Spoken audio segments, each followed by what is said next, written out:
What's going on, traders? It's day number 14 of the $5,000 account challenge. We're up $1,193 on the day. I took two trades, both again with size down, position sizing. I'm going to explain why.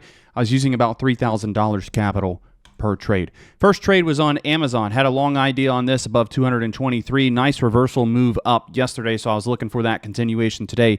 This morning had a slight gap down, so when the stock opened up and breaks this green line that you see on my screen right here, that's the previous day's closing price. The stock then makes what's known as a red to green move, where it opens under the previous day's close, shoots up above the previous day's close, and goes from red to green. Hence the name of the move. So when it does that, we're not trading in the first 5 minutes, first and foremost. Second of all, I'm looking at this as this is a lot of extension, right? Maybe this is going to be a larger pullback because the larger the move, the larger the pullback. However, it did not pull back. I can't take the entry at 223 because I don't trust it at this point. I think it's going to pull back.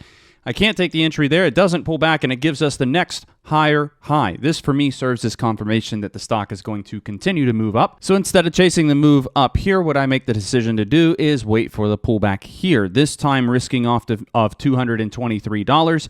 Take that dip entry, ride the stock up into the high of day. That's going to be a 20% gain. I was offered another potential entry over here to take this trade for the run higher, but I was already in another trade by that time. So this 20% gain on Amazon gave me about half the profits that I made on the day. The other half was made on AMD. It was a gap fill trade idea top side. Yesterday, there was a positive reaction to a news catalyst that came out on semiconductor stocks, which pushed AMD and NVIDIA higher this morning, causing AMD to gap up. I had a long idea on this above 167.5. So this rallies up, pulls back. You know what we do. Don't chase the move. Wait for the dip. I might have taken this dip entry as it was breaking the downtrend trend line. And in fact, I mentioned this in the live trading for other people to take it if they weren't already in another trade. But I didn't take that trade because I was in on the Amazon trade at that time. So this rallies up into the high of day. This serves as confirmation for me to not chase the move. Wait for the dip. You got it. Then utilizing the prior point of resistance as new support,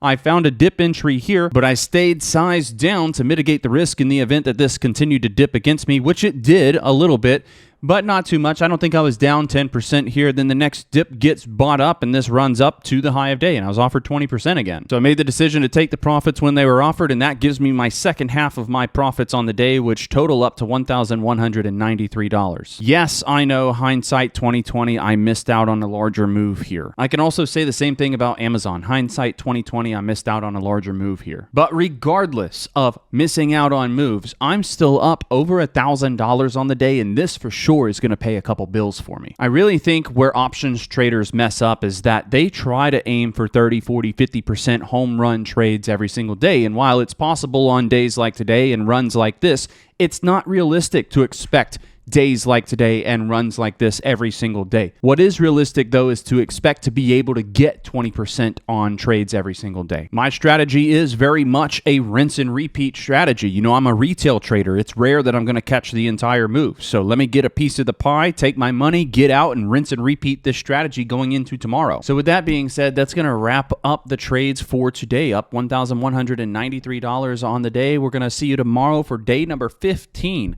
of the $5,000 account challenge. By the way, if you'd like to join and come trade live with me, I trade live every single day for the duration of this challenge. What I'll do is tag the link to join in the description of this video. You can start at any time with any amount. You don't need 5,000 or 13,000 like me in my account right now to be able to join and follow along. So thank you for your time. I hope the video's helped, and we'll see you tomorrow for the next day of the $5,000 account challenge. Cheers.